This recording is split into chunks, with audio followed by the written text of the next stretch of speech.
abbiamo adeguato la palestra di Falzè dal punto di vista sismico e l'abbiamo anche efficientata dal punto di vista energetico. Oltre agli adeguamenti sismici per portarla al rispetto dell'ultima normativa,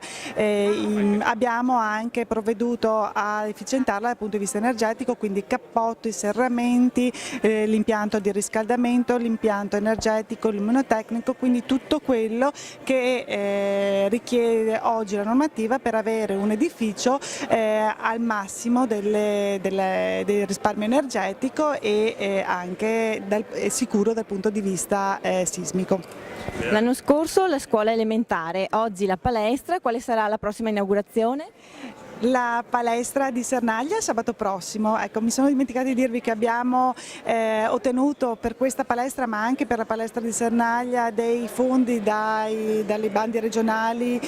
circa 190.000 euro per questa palestra e circa 200.000 euro per la palestra di Sernaglia, mentre gli interventi su questa palestra tra adeguamento sismico ed efficientamento energetico si aggirano attorno ai 500.000 euro circa. Un'amministrazione molto attenta agli edifici pubblici. Ma io credo che si debba necessariamente passare attraverso l'efficientamento energetico per ridurre le emissioni di CO2 in atmosfera e per dare il nostro piccolo contributo per cercare di ritardare questi mutamenti del clima che provocano un sacco di disastri. Inauguriamo questa